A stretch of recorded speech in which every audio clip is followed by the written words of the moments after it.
Manhattan Bank has been serving the Gallatin Valley since 1905. Started by local farmers in order to help grow the agriculture industry, Manhattan Bank has since grown into a full-service bank serving the entire valley.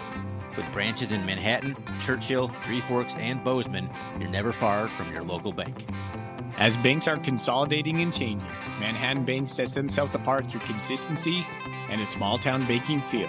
Come see why we have been in the valley for well over 100 years. Stop by the new building in Bozeman, see Justin Skillman and Tyler Dozier for your business banking, and Brad Whitmer for your home loans. Go Cats. Member FDIC.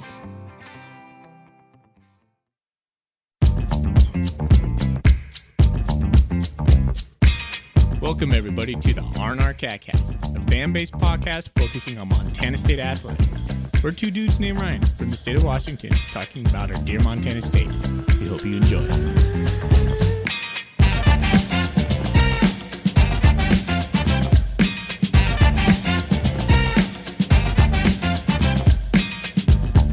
All right, welcome back, Bobcat fans. Thanks for joining us on another episode of the R&R Catcast. I'm one of your hosts, Ryan Foley. He's your host, Ryan Thornburg. We are the Ryans of the Big Sky Podcast Network, the Montana State affiliate of the Big Sky.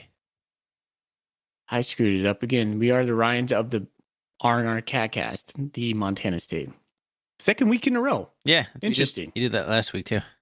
It's like a new pathway in my brain. It's just like, I wish that was never forged because now I'm like, ooh, that's an interesting path. Let's go down that.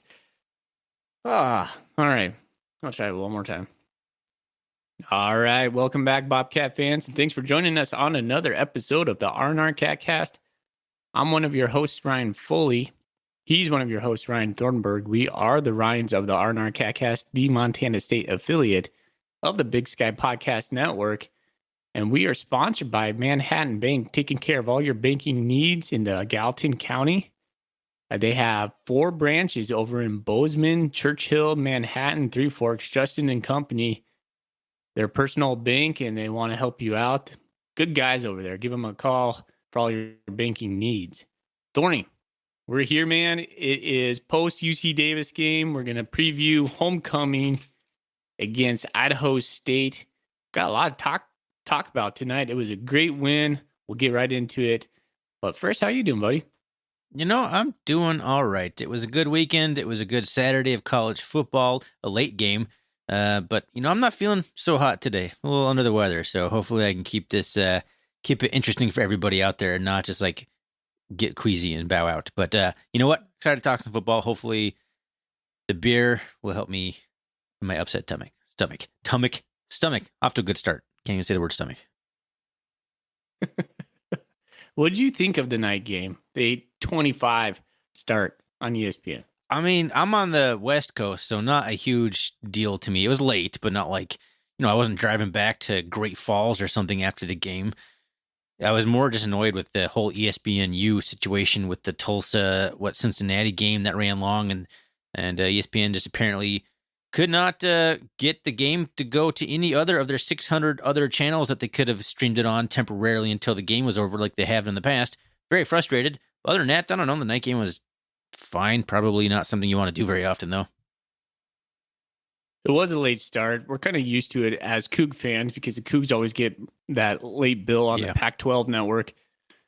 I do love watching the Cats in the lights. There's something about that kind of atmosphere on TV. It just shows so well.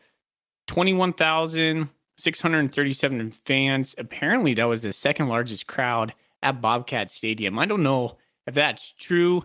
That was a stat I read one place or another, but it looked really packed. I know my sister was there. She was texting me. She said it was just great. And a couple of our listeners were sending me text messages as well.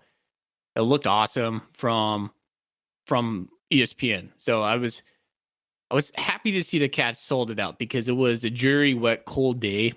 And I was a little bit worried that it would be a poor showing on national TV, but just the opposite. As usual, the Cats fans brought it. Yeah, looked awesome. It didn't sound that awesome, though. I don't think the ESPN crew brought any sort of stadium mics along. So it was very tinny, muted crowd noise, which was kind of lame. Because I know it wasn't lame noise in there. I could just tell that they had a hard time capturing the audience. So that was kind of disappointing. But yeah, it looked great on TV. Okay. Well, we're going to break down the UC Davis game and the momentum that Montana State has gained thereafter. That's pretty much the lion's share of our show today. We will also preview the ISU game, the homecoming game that's coming up this Saturday over in Bozeman that we're excited to view. We'll talk about the press conference, the FCS stats, and some injury news and who we're getting back, because we are getting back some players.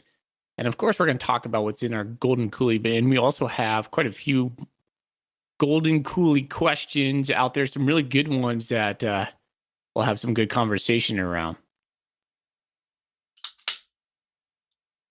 Sounds good. All right. Well, let's get started. You're waiting for me to say anything. Sounds good. Well, do you have anything to say there, Ryan? Sounds good. On top of that. Okay. Good podcasting. Excellent content. Let's talk about what's in our Golden Coolie. What's in your Golden Coolie? That always lightens the mood up. All right. I have the Kilt Lifter by Pike Brewing in Seattle. It is a rich, sweet malt with a wee bit of smokiness. That's exactly the wording on the can there. You know, it's pretty good. I don't think I've had it before, or maybe I have. It looked familiar, but I couldn't remember what it tasted like. So, you know, if it's been 3 years, I don't remember what it tastes like. It's basically a new beer, as far as I'm concerned. It's pretty good. Scotch ale. Yeah, it's fine. Kilt Lifter could be a much cooler can than it is. Just kind of I don't know what's going on there, but it doesn't look anything to do with like kilts or Scottish anything at all to me. It's fine. It's pretty good. That's my first sip here. Definitely not a real strong Scotch, which is probably good for the best. I was going to say, beware. Don't have too many of those. I think I had maybe 1 or 2 pints of that back when I was a young man living in Nampa, Idaho as a young teacher. That's the only run-in with Kilt Lifter I had, but I do remember it being kind of potent. It's only 6.5. That's not bad.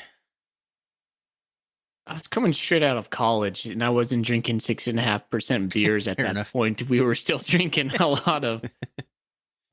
What did we drink in college? Keystone Light. I mean, that was kind of before the microbrew things kind of took over, and you know, you're still drinking your Keystone Light, your Budweisers, and your Pabst that are all like probably like 4.2 or something. That low pretty floor much, range. Yeah. All right. Well, good luck on the Kilt Lifter over there. I have a corner Coast Golden Ale from No Lie. It has this cool little orca. The can is way better than your can. I don't know if you can see that. See, there's a little. That is a way better can. This is one. Mine, real quick, is one of the ones that looks like some dude just randomly put a label on it. It's all like crooked and stuff. It's not like painted on the can, like not like graphic on there. It's just like a label someone just like slapped on there. So yours is definitely better. Yeah, No Lie does a really good job with their cans. No Lie's a brewery out here in Spokane. This is a light beer. This is a Golden Ale, 4.8% alcohol, and I don't think I've ever had it. Picked it up today just for the podcast. So, cheers, man. Cheers. Slip it back into my Golden Coolie, dude. There we go. I love it. Hit us up. All right. If you are interested in the Golden Coolie, you can purchase one. This is probably a good opportunity to mention this. You can purchase one on our Ko-fi page, which sounds kind of like No Lie, a little situation there. ko-fi.com, our catcast. You can purchase one, kind of a way to support the show. So if you want one, or just, shoot us a message, we'll send you one. But also, if you want to give us money, also good. I'm a really good salesman. Yeah. We'll give you one free, but you could buy one if you really wanted to. Really, honestly, your money, our Ko-fi supporters, we really thank you. Your support goes right back into our podcast. Helps us buy more of these Golden Coolies and recording and equipment, all that fun stuff. Yes. Anyways, thank you. Kind of boring stuff to talk about. Okay, well, let's get into. I think let's talk injuries first. Let's just get that out of the way. Press conference news. Big notable is we came out pretty healthy. He said a little bumps and bruises here and there. And other than that, well, Malott is still not cleared. So as of today, as of Monday, October 3rd, Malott has not been cleared. So when this comes to you, he could be. And we don't know. But I'm just assuming he's not going to be playing this weekend. That would be my assumption too, just from what I was hearing. And the whole thing with, I'm going to butcher his name, Tua, the quarterback for the Dolphins. I don't know his full name. I don't pay a whole lot of attention to the Miami Dolphins football team. But with the whole concussion thing with going on with him, I imagine they'll be a little bit extra cautious for a little bit here. And we don't are in no hurry to rush him back at this point. It's Idaho State. No offense to Idaho State, but I think Chambers can handle the Bengals stem to stern. Yeah, and Coach Vegan did give his company line on that today, saying, no matter who it is, it's a conference opponent. We would treat it the same, blah, blah, blah. But I think you're right. There is just the fact that it is Idaho State. Although we seem to struggle with Idaho State. I mean, we put them away, but not like we should. It seems to be kind of a sticky subject for me, at least. Anyways, other notables would be we get back Ryland Ort, who is a safety for us. And Coach Vegan sounded pretty excited about that today in his press conference, not holding back a little bit when he talked about he's going to play a lot, and we're looking forward to getting him back on the field. Yeah, that's about the meanest, most critical I've heard Brent Vegan be about one of his own players when he was talking about Reddy Short and Kendrick Bailey. He just said, they've been okay. That was like a vegan insult. They've been okay, but we're really excited to have Ryland Ort back. I mean, basically he's saying, like, thank goodness he's back because it hasn't been good enough. It's kind of how you could interpret that. Because Brent Vegan is that Midwest nice. He's not going to say anything mean. It's a good point. I am excited to get Ryland Ort back, and we'll talk more about that. But that's big news. And then the other one would be that Sumner was available against UC Davis. I imagine he'll be pretty good to go against Idaho State if necessary. I imagine it'll be kind of a if they need him type situation. But, I think he'll be, I think he should be good to go. Did Vegan talk about him at all during the press conference? I didn't listen to the whole thing. I did, but I kind of was doing other stuff, so I didn't pay attention to everything. You pretty much hit it. Yeah, and they're going to keep it slow with him. He was available last week on emergency basis, but he said he hasn't been hit yet. He hasn't fallen on that. He hasn't had any contact with that elbow. So I'd be interested to see what they're going to do with Sumner. Albeit, think about Elijah Elliott. He's been doing really good right now. So I'm not as concerned as I was like 2 weeks ago when everything was falling apart. And Garrett Kuhn got some late action at UC Davis too. Yeah. So good to get him some live game action because maybe that will increase a little bit and then we can keep Sumner on the shelf for another week. Because you got to start playing the long game here. Well, you mentioned Coach Vegan being kind of harsh on Reddy Short and Kendrick Bailey and him being Midwestern nice. Do you think he had his wife make them a hot dish thereafter? I'm vaguely aware of what a hot dish is. So, yeah.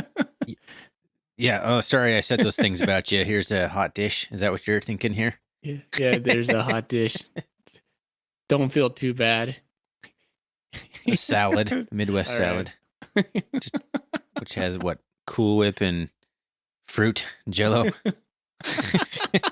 Hey, that stuff's good. That's good. My grandma called that stuff fluff salad. That's what we called it. All right. We just called it fruit salad in my house. There you go. All righty. FCS stats poll. Not much change on the top half. So North Dakota State still first, South Dakota State still second, Montana held on to number 3. Although Montana got 6 first place votes, I'd be interested to see who those guys were. Montana State's still number 4, holding strong. Sac State's number 5. Although Sac State did catapult us in the coaches poll, that one doesn't really count as much. Delaware, coaches number poll 6. Is weird. I know. Number 7 is Weber State. So there you go. 4 teams in the top 10 from the Big Sky. Let's see who else came in. I still think Eastern Washington They're like was at ranked 20 or something around there. I don't have the list up. 24. 24. There you go. 24, and then getting votes. Idaho is getting votes, getting closer to being in the top 25. I thought Idaho was in and the top UC 25. Did those guys over at the Tubbsy Club make you believe? No, they were Idaho was tweeting a it, top but it may have 25 team. been some other poll though. It may not have been the stats poll, which is the one we go by on this podcast. But yeah, I mean they're right there though. They're right there. So kudos to Idaho. Well, UC Davis is getting votes, so they dropped out. Yeah, I don't think they were actually in. Buy or sell Idaho over Davis. So that's a really good question, and I thought about that, and I would still say I don't know. I haven't seen enough of Idaho to be honest with you. My gut wants to say UC Davis because I think they're probably better than you think they are. Although I put Idaho ahead in my power poll. I don't know. I just haven't seen enough of Idaho to really know if we're going on a matchup. But yeah, that's a non-answer. There you go. What do you got? Well, let me tell you my power rankings. So Let's get into the that biggest will guy. answer that question. Podcast Network power ranking is what you're referring to. Correct. I put Sac State number 1. So that's a departure of the Grizzlies. I put MSU number 2. I put U of M number 3. Put Weber number 4. I did put UC Davis number 5 and Idaho number 6. Eastern 7. Portland State 8. Northern Colorado 9. Cal Poly 10. NAU and then ISU. Man, I punished UC Davis looking back at how I voted. I voted like really late at night, and now I'm looking back at this like, maybe I would change my vote at this very moment. I put UC Davis at like 8. I was like, Jeez. They can't throw the ball down the field, and I don't know. They're probably better than I thought. We probably made them look worse than I thought they did, but they're 1-4 or whatever. So at the end of the day, I put Portland State above them because I was semi-impressed with their victory at home against NAU, I guess. Eastern, I have no idea where to put Eastern, man. Just no idea. No. They played Florida and Oregon as literally half their games. So weird. And then us, and then Tennessee State, who just lost to a Division II team. So they're when they're hanging their hat on. Tennessee State just lost to like a D2 team. So don't know what to think, guys. Weber this week too. Yeah, it's hard when teams have a bye week when you're doing a power poll. It's like, how were they last week? Where did I have them last week? So I ended up with, and you're going to roast me for this. You told me you would. Sac State number 1. I've had them in the number 1 for 2 weeks in a row after they whooped up on Colorado State. I had the Grizz at number 2, Weber State at number 3, and then I actually had the Bobcats at number 4. Because I'm still very concerned about our defense. If I'm looking at those other 3 teams, Weber State, Montana, and Sac State, I don't think any of them have a glaring weakness as glaring as our propensity for big plays and just our overall defense so far. I think we have the biggest hole, but I also think we have the biggest upside, and that's why it's a power poll. If I was doing predictive ranking, I'd be have that cat probably higher. But right now, like if we played Weber State or Sac State or Montana like at a neutral field, I'm not sure we win any of those games right now because we just haven't got it figured out on defense. It's hard. I think Sac State's a clear number 1 to me. 4. And then 2, 3, and 4 are pretty much like, just take your pick. Yeah. Okay. It was hard. Cat's at number 4, man. Yeah, that's tough. It's probably me as a fan of the Bobcats being more critical of them than maybe other people would be. Although I think that's exactly how it shook out. Let me actually read the results here real quick before we actually move on to talk about the game. Oh, geez, that's the wrong. I have to log into my other Twitter account. Goodness. Good content as usual here. All right. Biggest Guy podcast power rankings came out. Montana, Sac State, Weber State, Montana State, Idaho. Your top 5. I don't see how the Grizz are number 1. I think we're better than the Weber. I don't think they can control our offense, man. Look at Weber and UC Davis game. There's no way Weber could control us right now. How is Sean Chambers running the ball? Maybe. I don't know. Weber State's defense is a whole nother animal besides from UC Davis's. But yeah, I mean, we look pretty unstoppable right now. Yeah. It's crazy. It's crazy how effective the Bobcats are running the football right now with such limited personnel. It's ridiculous. Well, Coach Vegan talked about it today. He said, and this is something I did not know. Last year we ran a lot of inside zone, and this year we're running more outside zone. And so I did like kind of a little Google search on like what's the difference is. And the outside zone essentially is taking the running back and moving them around the outside like it would sound. But where it benefits our smaller linemen, like our guards, who aren't typical size, and it gets them out in space, and it gets them so they're more athletic, and they get on the blocks and they seal the edges. And so we are leveraging our smallness but athleticism with this outside run zone game. And I thought that's pretty cool. So not the big bodies we had with Tua last year and Kid, or Tua, Taylor, Tuiasosopo, Tui, not Tua. You told me about Tua earlier, but yeah, so just a little scheme change and is paying some benefits to us. Man, there's so much to talk about. I had a whole thing I want to talk about with House Wright, and I think it's probably a good time to start talking a little bit about that. House Wright's done such a good job adapting to what he has and also adapting to the opponent we're playing. He's still learning about actual play calling, but he works really well with the personnel that he has. He's adaptive. He's not trying to, he's like, all right, what do I got to work with this week? Who are we playing? Like, put something together. Like, we ran a whole different offensive scheme than what we did last week against Eastern Washington. Like, there's a lot of the stuff that we didn't do last week that we didn't even see much of this week at all. It's very interesting what he's doing. And I think it also makes it hard to figure out a tendency for the Bobcats. You always talk about tendency and tendency breakers. Like, this is a big tendency breaking game, and I think it keeps defenses on their toes because they don't really know the game plan or how the Bobcats are going to attack you. They're not going to run the ball, but how and where and with who? And I don't know. It's pretty interesting. I give a lot of credit to House Wright. I think when Tommy gets back, if they put both Chambers and Malott back in the same formation back there, what headache that's going to cause for opposing defensive coordinators. It's like an embarrassment of riches at that point. It's almost like analogy of like getting so much good stuff. You're going, oh my gosh, what do I got to do with this now?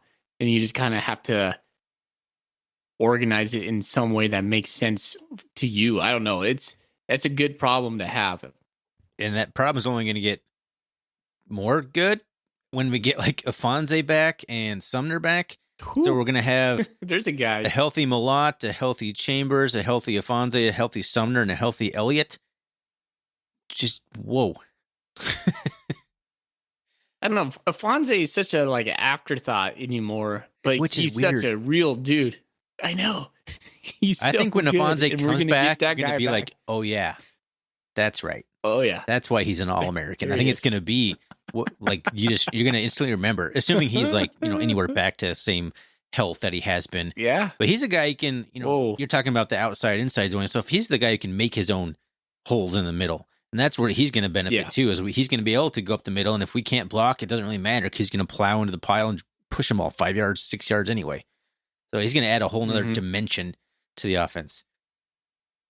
Well, he was a better inside zone runner. The outside zone runners typically need more speed, and that's where it benefits the guys we're running right now, like Elijah Elliott. I'm saying that's when he comes back, then it makes it even harder because we can do both now. That's what I'm saying. Like, it's going to make it even more the MSU running game even more dynamic because they all have different strengths. Man, any chance we see Afonso before?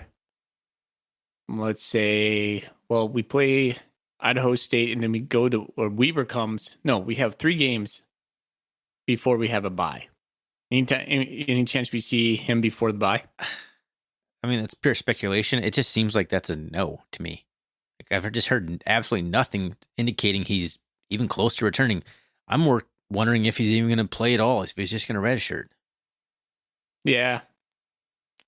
That thought has crossed my mind. That almost seems more likely to me. Like, I'm getting all excited about the prospect of Afonso in this offense, but in reality, Is he even going to see the field this year? I don't know. Like maybe he comes back for Cat Grizz and then he gets to play 3 more games and still redshirt. Maybe. That'd be kind of cool if he's willing to do that, if he wants to play a 6th year of college football or whatever. Yeah, COVID year's been weird. It's been weird. All these old guys hanging around college football. Living the dream, crazy. As far as I'm concerned. I was a no hurry to get into the real world type guy myself. It'd be pretty cool to take like 3 classes like Callahan O'Reilly is right now. Already graduated with his mechanical engineering degree, and he's taking like just some really fun classes and playing football. That's got to be a fun semester. I took fencing. So like I'd recommend fencing, billiards, something bowling, whatever they got now. Yeah, I took bowling. There you go. Served me well. All right. So should we actually talk about some of the game that happened on Saturday? I guess so. I guess so. All right.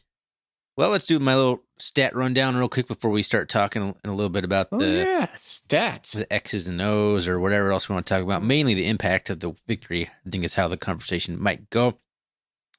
But the Bobcats pull away late, win this game 41-24 at home against a very hungry UC Davis Aggie team, and we'll talk about that too.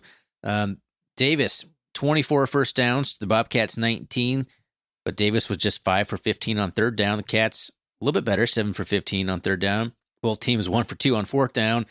476 yards for the Aggies, most of that in the first 2.5 quarters. Bobcats, 552 yards of total offense, including 325 on the ground, 227 through the air. Pretty balanced attack when you look at the yardage a little bit, comparatively balanced as far as the Bobcats go anyway. Davis ends up with 242 passing yards and 234 rushing yards. So they ran the ball pretty efficiently against the Bobcats, 5.9 yards per carry. Like that's a pretty good day in the office for any football team. Yeah. But unable to convert a lot of those yards into points. And that was really what killed the Aggies. That and the one turnover of the game, something that I think the Aggies have been priding themselves on and winning football games on, or maybe I guess the one football game they won, but something they had been doing well to this point was winning the turnover margin, but they lost this one 0-1, 27 minutes and 38 seconds of time possession for the Aggies and 32-22 for the Bobcats. The stats don't tell how, I don't know, you look at those stats and you might not think the score was what it was. The yards, the Bobcats had the yardage advantage, but not like drastically, but the 24 first downs, the penalties I guess the Bobcats only had 2, but anyway, you wouldn't think that the game was a 17-point loss if you look at the stats only. So interesting stats from this one for sure. Well, MSU had 5 touchdowns and 2 field goals. UC Davis only had 2 touchdowns with 3 field goals. So their field goal kicker was, well, dare I say it, Stones. It's funny. Like I've heard All right. so much bad things about their kicker. People were like worried about their kicker, and he came in and went 3 for 3 against the Bobcats. Looked pretty good to me. Yeah. Just a couple individual stats. Chambers, National Player of the Week in the FCS. Woo! Let's go. Thank you for remembering to say that. 13 of 21, 227 yards. And that was passing. You called it last week. You said like 213 he needed. Oh, yeah. I said a very weird passing? number. Yeah, I did say like 213 or something. A very specifically weird number. That's pretty close. You were 14 yards off, man. That's awesome.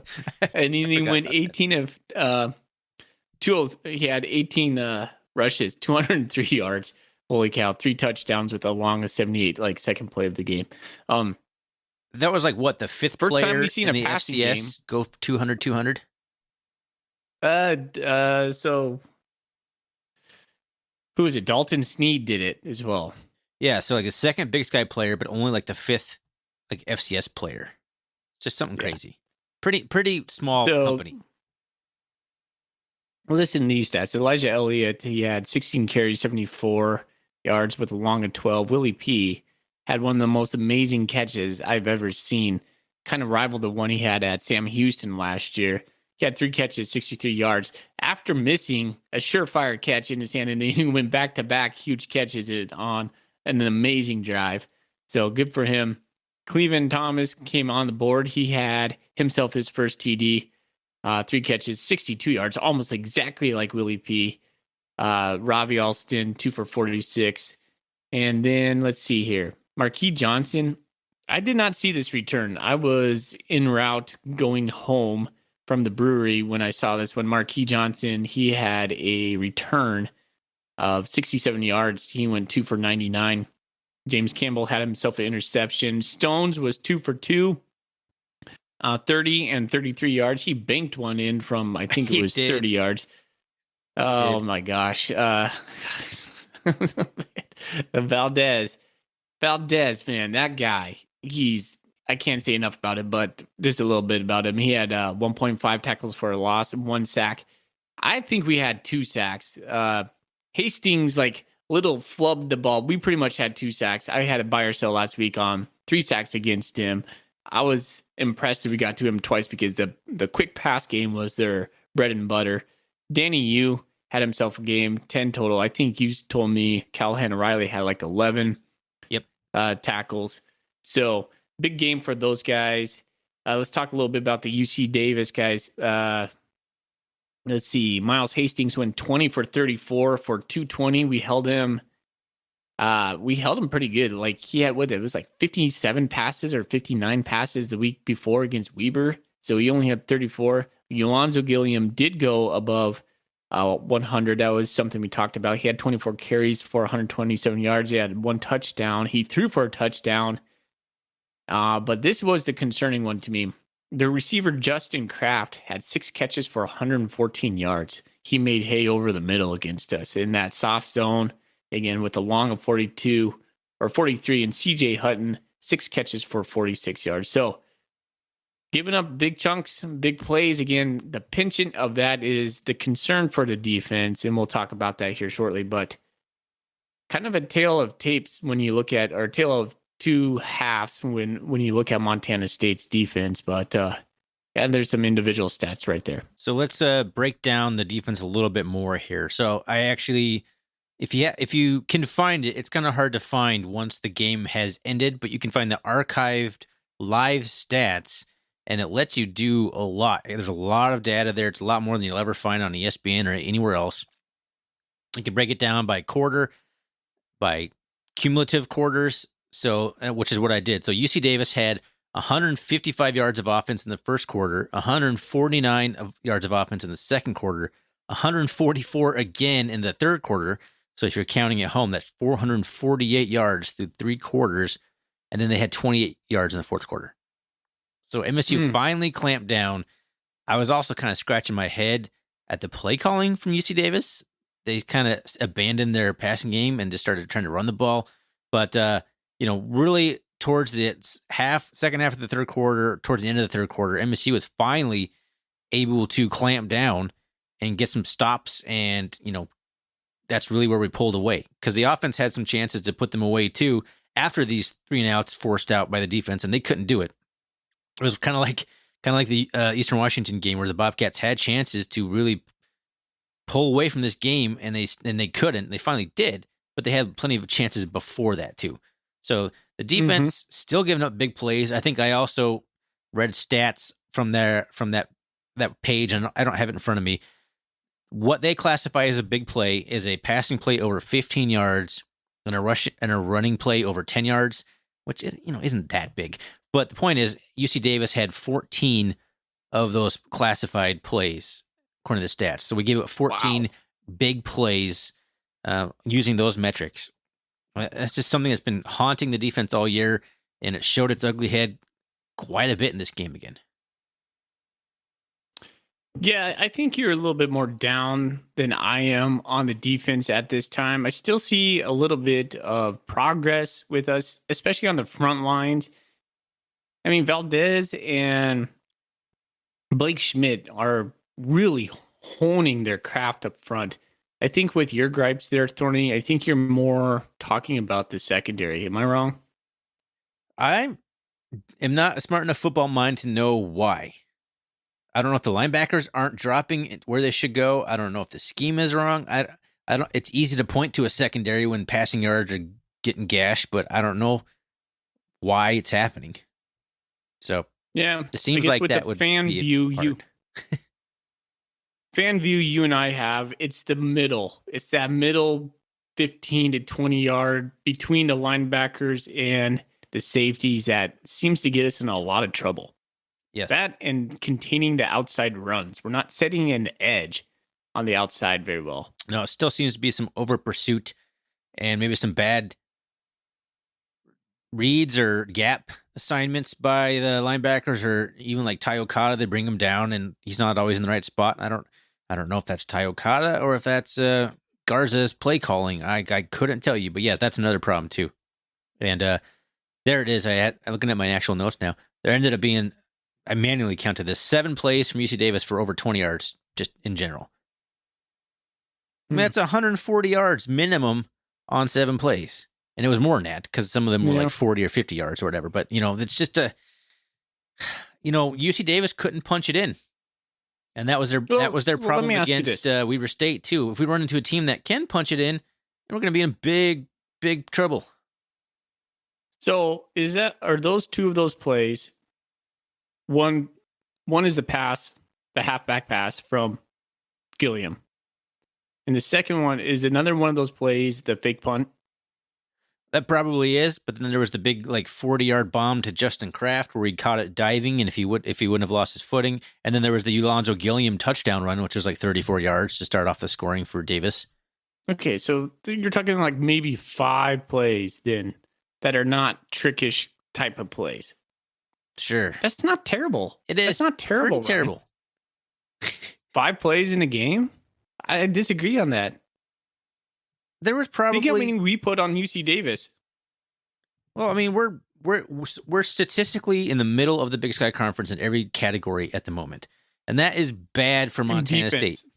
Yes, for defense. We're 7th in scoring, 6th in total defense. We're 6th in rushing defense. We're 6th in passing defense, and we're dead last in red zone defense. Opponents score on us 92.9% of the time when they're in the red zone.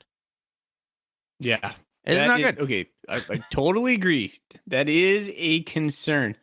I'm just going to play the half glass is full kind of guy right now, just to your negativeness over there. I just think that a sign of a good team is we're progressing to get better and better and better. We're going to get Rylan Orp back, and this might be a good time to do the Golden Coolie question about Rylan Orp. He might make a difference.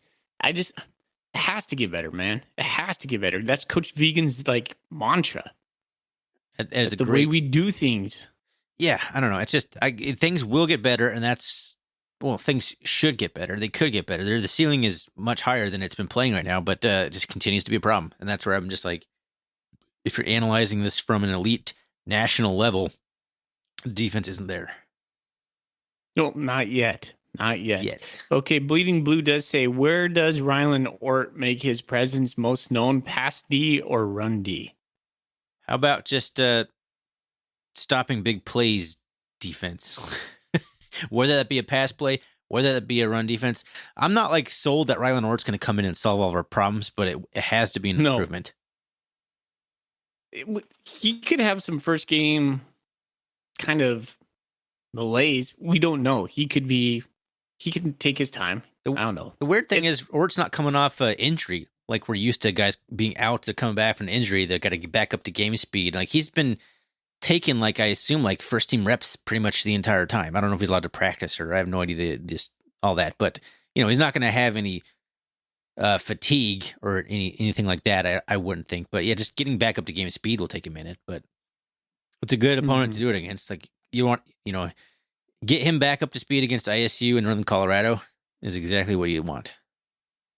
I keep wondering if it's our scheme having the 4-2-5 instead of 4-3-4. With the players we have, it would be nice to have Nolan Askelson, Callahan, and Danny Yu on the team or on the field all at the same time. It's true. The problem is the coaches haven't shown any confidence in anyone behind them. We haven't really seen anybody else come in the linebacker crew. So if you get all 3 of those guys out, who's subbing in when they need a spell? Alex Johnson. I agree. In a Dell world, those 3 guys seem like they should be on the field at the same time. but depth becomes an issue. Yeah, not a problem. As it is, they can like rotate Askelson and Danny Yu, keep them kind of fresh. Danny Yu, I think, had one of his better games against UC Davis. I thought he's shown improvement. He has shown big improvement. Like he's flying to the ball a bit better. He's making his reads a little bit better, reading his keys a little bit better. I thought he had one of his best games, second leading tackler on the team, 2 tackles for loss. Like that was a good game from Danny. You literally he should be getting the most tackles on the team. Like everything's funneled towards him, but yeah, his stock's going up right now. He's on the up and up. Okay, so that's I guess we can ask Golden Coolie. I want to move on from the defense, but we have one. I see the Mixter asked us if the Bobcat defense doesn't improve and have a good showing against Weber State on October 22nd, will they ever improve this year? Basically, if we haven't seen the improvement we want to see by Weber, is that the ceiling? I would probably, that's before the bye fully. Is it? Yeah. Okay. So since we have a bye, I'll say no, they can still have some improvement after Weber because there's going to be a bye week, and that will help. If the bye was already happened, I would change my answer. But if we haven't looked better by Weber State, though, that's pretty concerning. That's pretty far into the year. That's 3 games away. And if it's still the same old that we've been seeing, or roughly the same, that is concerning. It's concerning, but I'm never going to lose hope. Things can always turn around. Take a look at our offense last year when Tommy Malott came into the picture. There's always hope there, it's mister. True. There's always absolutely hope. True. And all it takes is a few fortuitous plays by the defense, a turnover here, turnover there, and give up a bunch of yards. But if you win the turnover battle, you got to make the plays when it counts. That's really what the main thing comes down to. So I want to talk about some. We actually made a list of key points to talk about this time because we forgot so many things to talk about in our Eastern Washington episode. One thing I want to talk about are some key sequences in this game before we move on to any Idaho State stuff. Some of the key sequences that I thought were just huge in this game, and I want to talk about them. The stupid fake punt from UC Davis, which I'm super mad about, and I was like, get a special teams coordinator. Like I was all like, rah, rah, rah. I've calmed down since then, by the way. But I'm still very mad about that punt fake because, okay, number one, they took the delay of game on purpose to lull us to sleep, because that's what you do when you want to get more room for your punter. You take a delay of game so they can try and pin you inside the 10. But what makes me mad, and I confirmed this on a replay, and I texted you this. Remember, I texted you. They had a second penalty. It was a false start on UC Davis. And I saw, is it the upback, whatever the guy is called that's standing there, and the guy who ended up taking the punt, he like started like moving his hands like he was going to take a snap. And I texted you like, was that going to be a fake? Because they called a fake false start on it. And they did it. They did it to the same guy that I saw. I was like, that guy, that looked like it was going to be a fake punt. And then the next play, it was a fake punt to the guy that I thought looked like it was going to fake punt. So me sitting here at home thinking like that looked like a fake. And then they do it. It's like, I should have, like, did nobody see that on the Bobcat sideline? Call a timeout to tell your troops, like, hey, look at this. Like, I don't know. That was what was so frustrating to me, is because I thought they showed their hand on the inadvertent penalty. They did the penalty, the delay of game, to kind of lull us to sleep, but they did not mean to do a false start. Guarantee that. And it looked like they showed their hand to me. And then they did it anyway on 4th and like 19 or whatever it was. Oh, it made me so mad. And they got 20 or 25 out of it. You're like, come on. Are you kidding me? Yeah, they collided about like 1 yard before the line to gain, and then they just were able to push the pile like 2 more yards. I was like, it's so frustrating. Yeah. But then, James Campbell comes up with his first career interception after that, and good for him. It was fun listening to him in the post-game interviews. I had never heard him talk before, and he is such a Bobcat. I think he's a 6-year guy. Yeah, Campbell, a 6-year guy or a 5th year. I mean, be. He's such a cat. So stoked for that. What a big play in a big time moment. Well, that's why I want to talk about that, because that was a huge play from UC Davis, but we nullified it immediately. Then the very next play. Yeah. I mean, if they were able to punch that in, like the whole game is a whole different scenario. But a huge play from James Campbell. I mean, that was a poor throw and decision by, I can't remember his name now, UC Davis quarterback. Miles I Hastings. was like, Hunter Hayes? Like, no, that's the injured quarterback for Idaho State because I've been doing research on that. Now I got all sorts of quarterback names in my head. But yes, great play by James Campbell to take the ball back, snatch momentum back in the Bobcat favor.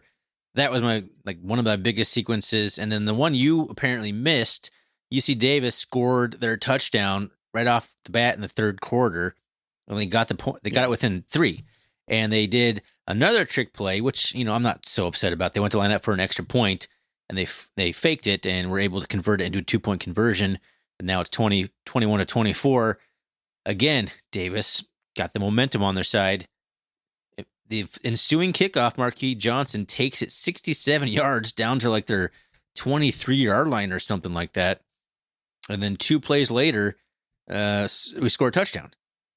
So now it's back up to a 10-point lead. It was such a huge special teams play by Marquis Johnson, like to take that all the way back up after. Who leads the Big Sky Yeah. in punt returns. He's been a revelation. Kickoff returns. Taco Dollar leads the Big Sky in punt returns. A year ago, everybody was talking about, oh man, look at Montana Grizzlies in their special teams. You know who leads the Big Sky in punt returns and kickoff returns? Your Montana State Bobcats. You do? That's right. Well, There's an underlying theme in this game, Thorny, that you just keep mentioning, and it's the fact that when UC Davis would have any kind of hint of momentum, Montana State would take it right back. That's one of the biggest things I noticed in this game that was really a big positive for us. Absolutely. I kind of ranted earlier about not being able to put them away, but we were very good at counterpunching the entire game. Mm-hmm. And that was really good. And then the third quarter and the fourth quarter was really weird because I kept wanting to put them away. We were flirting with that 3-score, like, hey, let's just put them away. And then there was a string of 5 punts between both teams. yeah, a little punt fest. I was like, oh my gosh, this is so frustrating. You're like, let's just put these guys away. And there's a killer instinct there that we don't have quite yet. That's true. And we're figuring it out. I think this was a step forward from Eastern, but we have a chance to steamroll a team, and we just haven't quite done it. We finally did. I mean, we did it later in the fourth quarter against Davis, but plenty of opportunities to improve in that department. You and I had texted earlier on in the week. We had talked about UC Davis being a better team than Eastern Washington, and that was confirmed with a couple other text messages I had with some of our listeners. I was like, do you think UC Davis is better? They're like, yeah, I think UC Davis is better. UC Davis needed that game.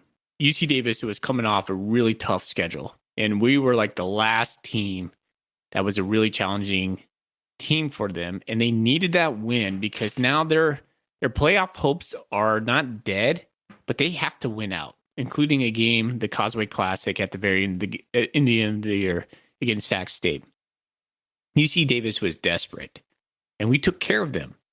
And that's something that, if looking back on this game, I was really concerned. I thought we would win. Personally, I don't put my projections out there. Everybody knows that. I thought we were going to win this game by 14 points. So I was tickled pink to see us win by even more than that. And then, not have a shootout at the end. I don't feel like Montana State ever felt like we were not going to win this game. I know you and I get a little nervous during this game, Sure. but Montana State never really released the momentum. No, you're right. And I mean, that's such a good point that UC Davis was absolutely desperate. They threw everything at us. They had the fake punt, Dan Hawkins, man, the trick play touchdown, the Alonzo Gilliam throwing a touchdown pass to their big tight end. I mean, they did everything they possibly could to win this football game because they had to have it. And we still took care of business. That's a hallmark. That's a sign of a really good program and a really good football team. Well, and think about this, Ryan, too. Miles Hastings is leading the Big Sky in passing. We took care of him. We held him below his average. Let's see. Alonzo Gilliam, for all your defensive stats out there, he took 7 to 10 more snaps than he has in any other game and gained only 20 more yards than he has as a season high. I thought we did pretty good holding their 2 top players in check right there. Yeah, yeah. Yeah. We held them both right around their averages, roughly. So not great, not terrible. I don't know. We'll. It's a work in progress with the defense. We will revisit this conversation probably quite often until the defense shuts me up, basically. All right. Hey, let's talk about.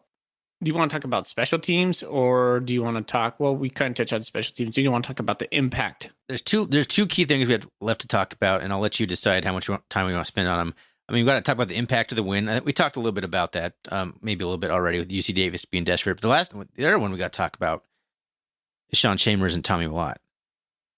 Oh man, yeah. Like that's like the biggest. Let's cover that right now. Did Sean Chambers win the starting job? Is the basic question here. I think so. That's such a loaded question, but yeah, I do think so. He just seems to have a better command of the offense. It's just different. He's able to run more of an up-tempo offense, and we're able to basically wear down the defense opposing us because of that. Our offensive line is conditioned so well, and it works so well with Sean Chambers' skill set that we are able to just play at some like breakneck speed right now, and it's so fun to watch. When's the last time you saw a Montana State quarterback pass for 227? I don't know, Tucker Rovig? I mean, probably Matt McKay, honestly. Yeah, true. Yeah, McKay had a few in the mid 200s. Yeah, but it looked that was different. Kind of his. I don't know. It did. It was very dynamic. we were doing things I hadn't seen in a long time. Thorny, do you think Malot's going to come back and just usurp his role? So it's been such a big debate on the Bobcat Nation right now. Like, you don't just lose your starting job because you're injured. This was Tommy's team last year. It's Tommy's team this year. I don't know how you can ignore what I saw on Saturday against a good football team in UC Davis. I haven't seen a Bobcat quarterback command the team, be in such control. And that's the thing that really just stuck out to me. And Sean Chambers mentioned it in the post-game press conference. He's like, this is the first time in my career the game has just slowed down. Now, is that something that is just a one-time thing? I don't know. That's where I land. It's a small sample size. What I'd like to see, rest Tommy again for Idaho State. Make sure he's fully good to go. No concussion, hangover, anything bad there. Let Chambers go stem to stern again. And if he can replicate that or show the same kind of intangibles, the same leadership, the same, in command of the offense ability that he had, I don't know how you take that away. It was so successful and it looked so good. If you just analyze it from that aspect without all the other noise external, it was someone else's quarterback, like someone else's team before that. Like, how do you just not keep doing that? How do you take that? Like, how do you switch back? Like, it was so dominant to me. Now, he did almost have an interception, and I do grant that. It wasn't perfect, but let's not forget, Tommy Willott threw 3 interceptions at Oregon State. That wasn't a pretty performance. So, I mean, quarterbacks are going to throw interceptions. Montana State fans, I think, look at this very differently, because ever since basically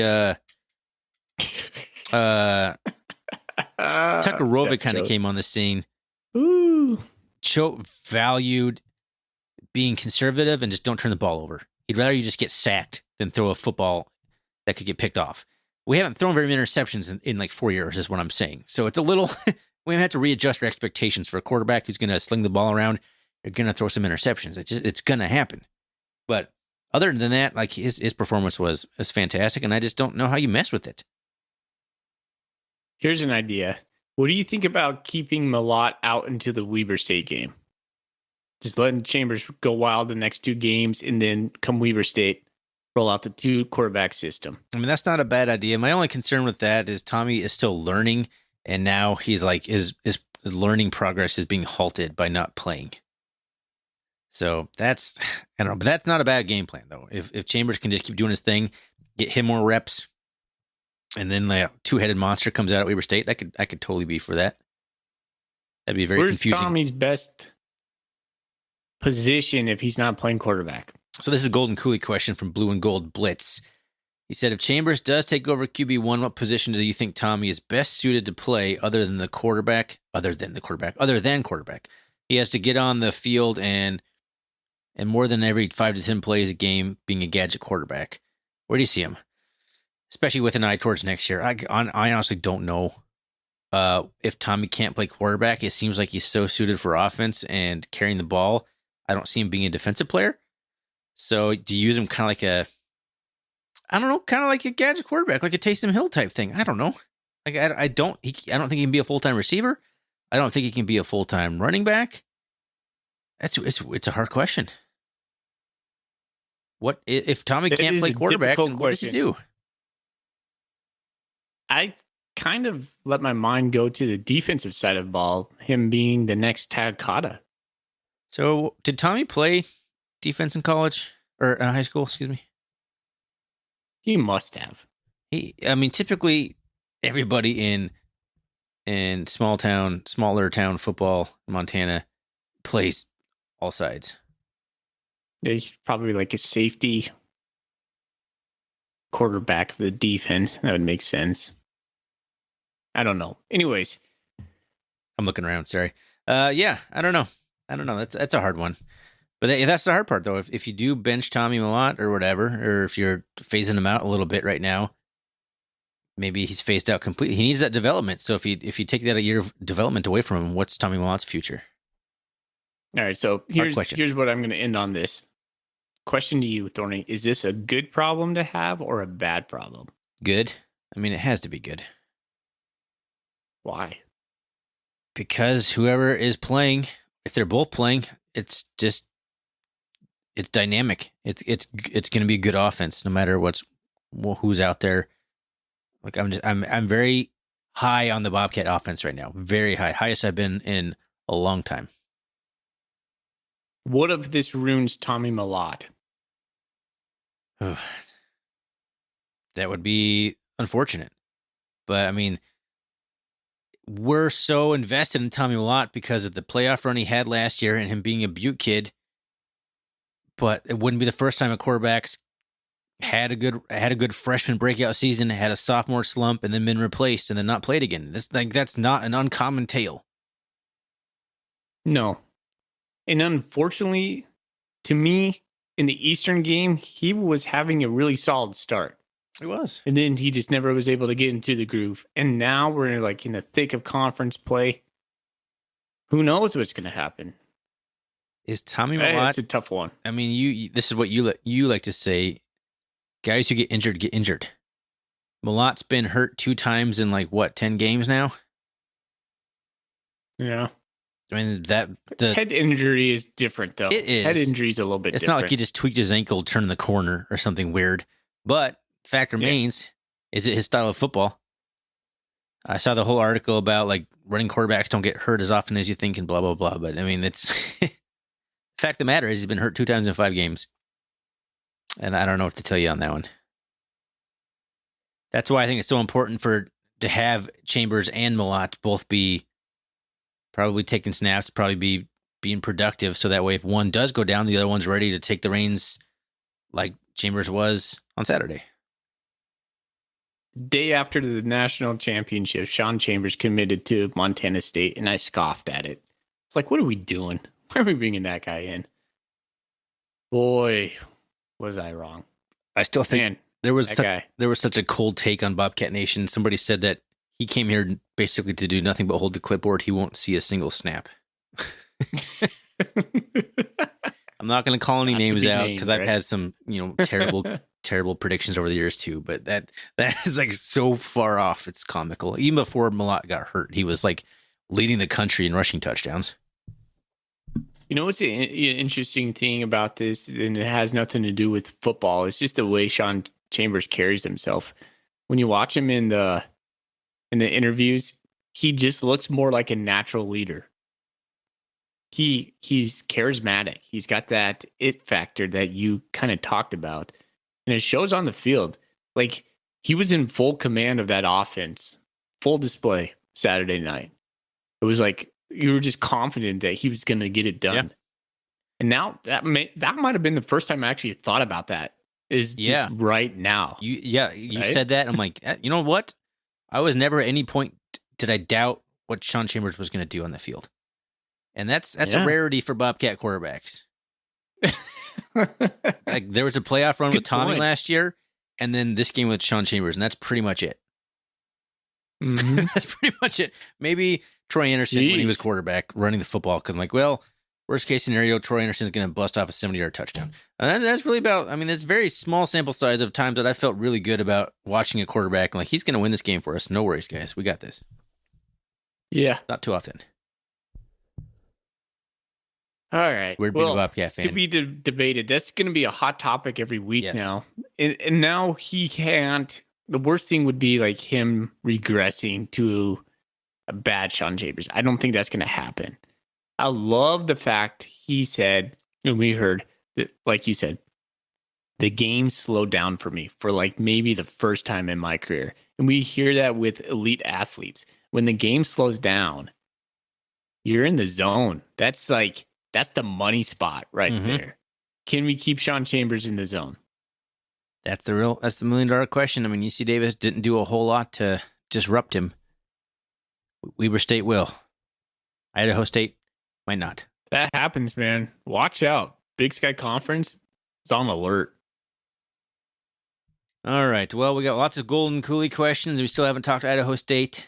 What do you want to do here? Do you want to just knock out Idaho State real quick and then get to Golden Coolie questions? Yeah, let's do that. I mean, well, no. Let's pump the brakes real quick. Okay. We can't end this conversation about UC Davis without talking about what this means for Montana State. Yes. Montana State, the importance of this game cannot be understated. There's a couple games that I circled on our schedule before this. Eastern Washington, UC Davis, Weber, Montana. Those are all huge games for Montana State that we needed to win in order to position us in this playoff race for seedings and everything. We've taken care of the first two. And you know what, Brian? I like to think that we took care of the first two early on in this season, as we're, statistically coming up on the first part of the season, first half of the season. Can you think about that, Ryan? We're assuming we're going to make the playoffs. I'm burping through all this. Yeah, this is really bad. You sound fantastic. I'm sorry. I can see you over there doing that, like putting your chin down kind of motion. So many teams right now are looking at halfway through their football season. Just think about that. But the point being, so don't focus on that. The point is this: Montana State beat Eastern on the road, took care of UC Davis in front of a national televised audience, took care of the OCs, except for Oregon State. We thought we'd lose that game anyways, but we're positioning ourselves right now for a playoff run. Not only for a playoff run, for a seed. For a seed, and I don't know what I thought. I'm looking back at my season predictions here, and I had the Bobcats. This is like an episode we tried to record and never actually released, and we never released this as an article. So this is all like secret information here, but I'm pulling up my notes here. It's written down. It is written. I have the Bobcats finishing 9-2, which would be a seed, but I had us losing to Eastern. So we are ahead of my schedule. We are doing better than I anticipated we would be doing here. And what this really does is it eases the pressure for the remaining games, and maybe more importantly, it keeps a prize in the eyes of all the Bobcat players and coaches and everybody. I mean, the conference championship is still available. We're not just like lost a game already, and now we gotta, we're hoping that we can someone else slips up or whatever. We control our own destiny at this point. We went out, we're conference champions. Like Sac State, I guess, could also win out. So but the point is, we'd be co-champions at the worst if we went out. So this was such a huge game because it takes the pressure off of any other games. We've been depleted for numerous reasons, for injuries, for like the suspension.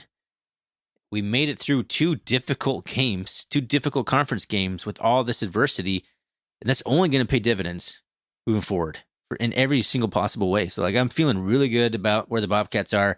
I'm down on the defense, but I'm feeling really good where we are in the standings and the remaining games on the schedule. I'm feeling good. I agree. And the two hard games we have left, Weber State, the Grizz, home games.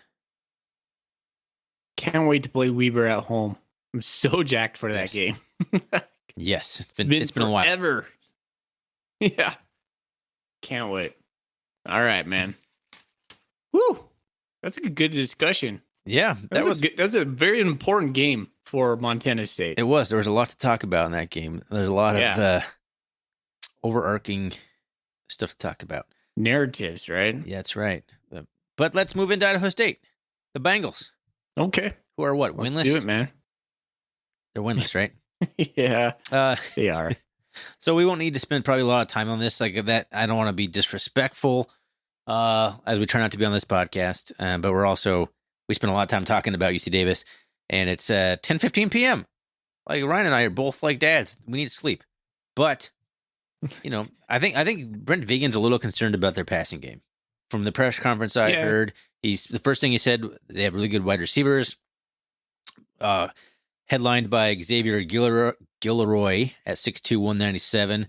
And he looked good against the Grizz. He's the number 2 leading wide receiver in the Big Sky on 27 receptions for 463 yards and 3 touchdowns. So Idaho State, I guess we should recap a little bit of where they were. Like I said, 0-5, but they hung with the Grizz. Now, that was maybe if you just looked at the score, and the game wasn't as close as the score, but they made the Grizz sweat a little bit there in Holt Arena. So, and on the heels of their third string quarterback getting his first career start and looking pretty good, Sagan Gronauer, or is it Sagan? I don't know. He sounds like a fighter in Street Fighter. Like that would be the name of a Street Fighter fighter. 6'1", 207 sophomore, third string quarterback to start the year. I was trying to find the information if he's going to get the start again.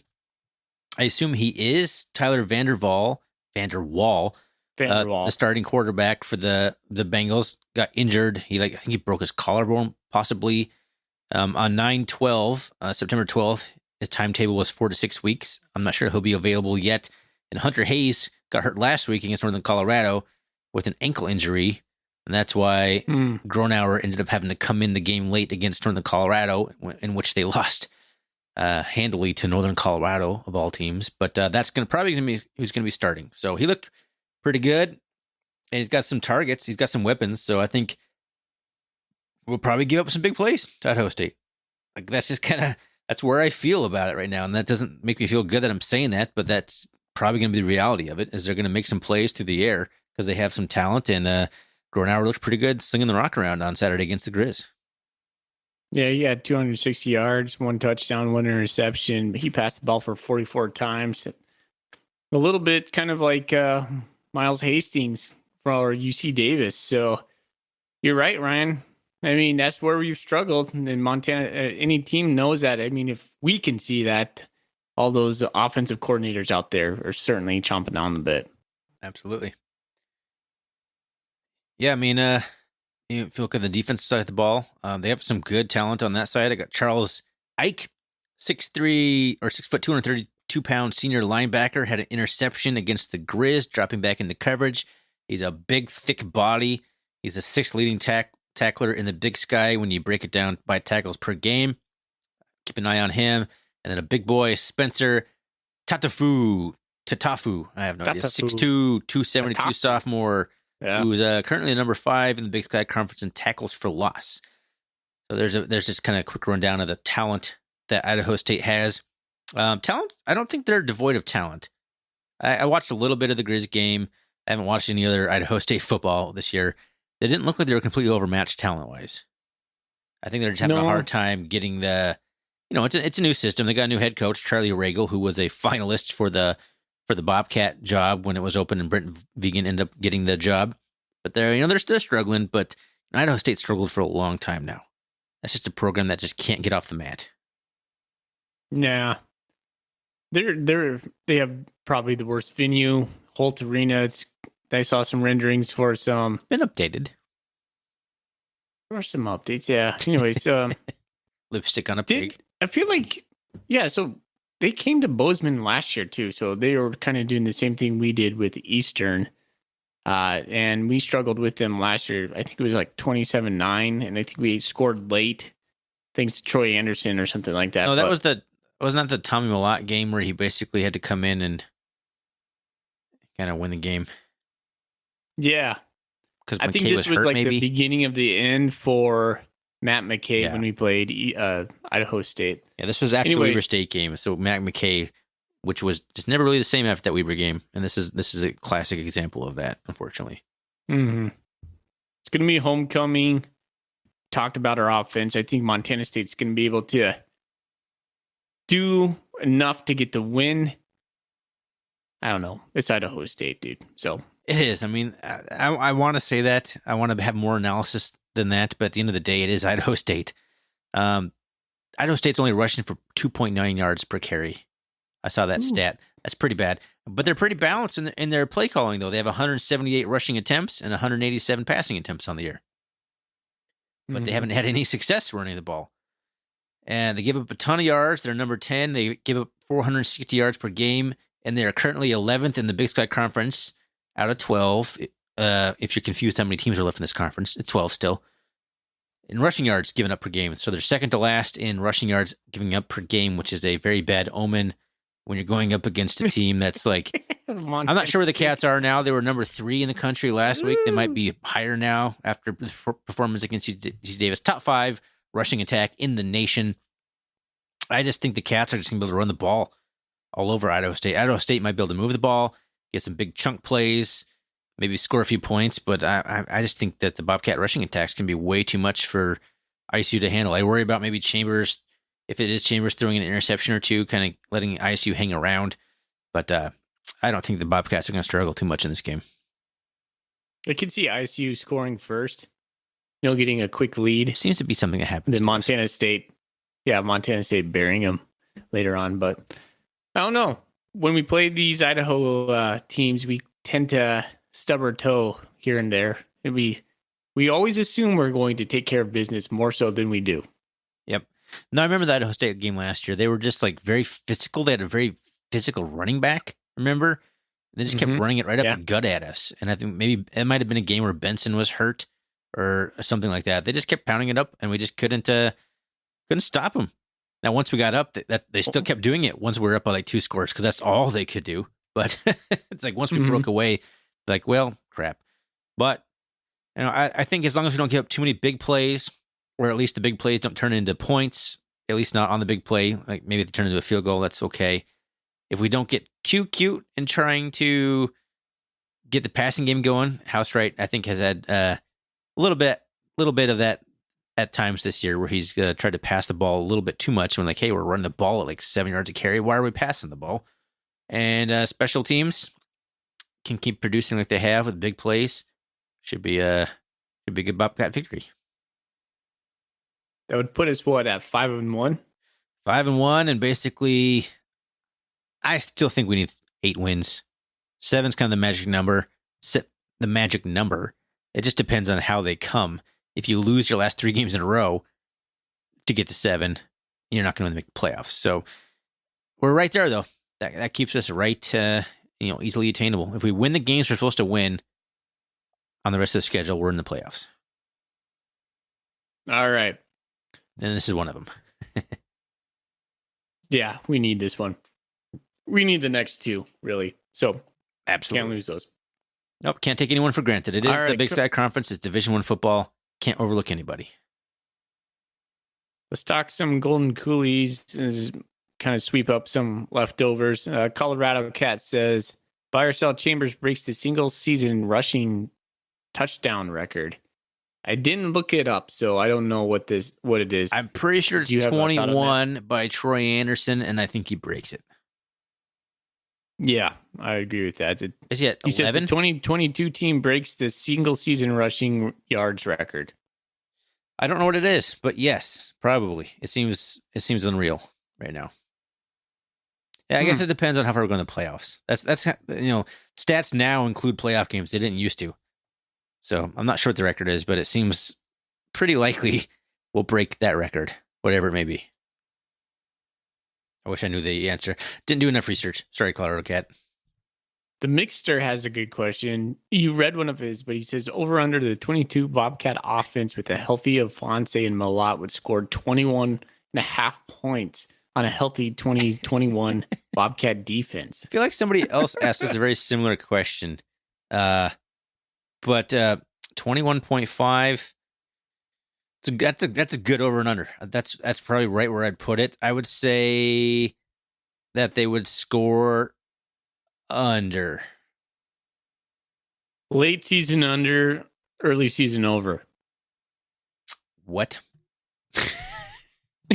I'm starting to get pretty tired. I'm not processing what you just said very well. Yeah, we need to end this. We do, but we got too many Golden Coolie questions left, so I feel like we should read them. I think that's it, man. No, we got some on Twitter. That's it. That's what we got on the Bobcat Nation.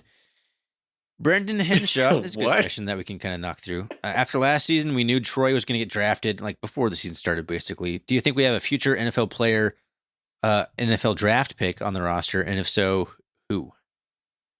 Sebastian Valdez. I think Valdez is the obvious choice. I'm not sure I see anybody else right now, but if you would have told me when Lance McCutcheon was a sophomore and junior, he'd be making the NFL, or even Daniel Hardy when he was like a sophomore, like guys develop, like you don't know. But Sebastian Valdez is the only guy I think is probably a high probability he'll get drafted, or at least get a roster spot. It's a good question. Agreed. Yeah. John Russell. But that question was from Brendan Henshaw. I said that already. Darn it. John Russell asks us comparison of the last NDSU 2-quarterback offense versus this 2 QB system. I wanted to look into this a little bit. I don't remember. I don't really know how NDSU ran Cam Miller and Quincy Patterson that much last year, aside from what I saw. It seemed Quincy Patterson was just in there to run the ball. Bruise you. And that's kind of what Chambers was doing in the QB system. But now Chambers has shown his ability to pass. So I would say previously they're probably pretty similar. But going forward, maybe we utilize Chambers' throwing ability a little bit more. I think it has to be an opportunity to be more dynamic. Cam Miller's so good at running both what NDSU wants to have. He's such a good passer. He's such a good game manager.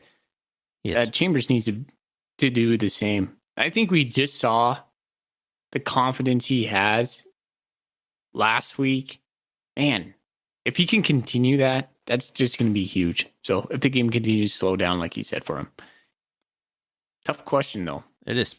Danny Kernan on Twitter asks us, do you think it's possible for Sean or Tommy to win all conference honors, assuming they're both healthy? So basically, are they going to cannibalize each other in terms of all conference voting? Man, it's too early for me to tell on that. It's too hard to tell. I think Sean Chambers is probably a lock, but even if he's doing what he was doing when Tommy Lott was healthy, just because he's scoring so many touchdowns and was leading the conference in rushing yards. But the problem is he's the quarterback. So like, this is the weird Troy Anderson debate when he was the quarterback. Like, do you create a separate category for that kind of stuff? Like, it's so weird. Like, you can't keep the guy who is like second in yardage in rushing yards in the Big Sky Conference and first in touchdowns scored rushing the ball off the all-conference list, even if there's two quarterbacks that threw for like 5,000 yards and 50 touchdowns. It's such a weird, what do you do in this scenario? But yes, I think it's possible for one of them to win it in an all-conference honor. I just don't know who. But Malott hasn't really been putting up any big-time stats. So I think it'd be Sean Chambers if it's going to be anybody. Interesting question. I like it. I think that's it. Yeah. That is it. That's all we got. Oh man, I'm crashing. So we got a lot of feedback about our going over an hour, trying to keep things under an hour on our last episode. People reached out to us like, hey man, just talk as long as you guys want. Part of the reason we don't talk as long as we want, because now it's 10:30. Now it's 10:30 p.m. Yeah. We're both tired. Our energy levels are dipping. If we could start recording earlier, I think a longer podcast could be in the works, or it makes sense, but it's just too long. It's too late. I'm too tired. I don't usually get tired. I'm the one that usually is able to plow through. You're the one that kind of like is like a wind up toy, and once you like the wind goes down, you're like, woo, like energy. But I'm feeling that right now. So is there anything else you want to say about anything else tonight, Ryan Foley? Do you want to I'm good, man. Award I'm ready to go to bed. Yeah, do you want to award a Coolie winner before we do that? Oh yeah, I do. I wanted to reward Mixter. He gave us 2 good questions tonight. The one on the 2021 Bobcats and the 2022 Bobcats. And then he gave us the one on the Weber one. If we don't improve before Weber on the 2022. So, Mixter. Woo! All right, Mixter. I like it. I will send you a Coolie and a sticker. It'll be in the mail soon. Get at me. You're going to have to send us an email or an address for that to happen. Yeah, I'll post it on Bobcat Nation. I'll tag them. That's usually how it works. And we got a lot of good questions this week. I appreciate everyone reaching out and sending us some questions. It makes for a fun episode for us to answer all the fun questions you guys send us. It makes things a little long, but hey, that's what we're here for. We're here to talk Bobcat football. We're here to be kind of a voice of Bobcat Nation and answer the questions from other Bobcat fans. Thanks everyone to listening. Oh, goodness. Thanks, everyone, for listening to this podcast, for being or thanks to all the supporters on Ko-fi. We appreciate them. Thanks to Manhattan Bank for being our sponsor, the Dank Bank, as we're calling them. You can find us on Twitter at RRCatcast. You can find us on the web, rrcatcast.com. You can always email us at rrcatcast@gmail.com if social media, if Bobcat Nation, if all the other stuff's not your cup of tea. And Ryan Foley, let's get out of here, man. It's 10:30. Go Cats. Fly your flag. Go Cats. Go Cats.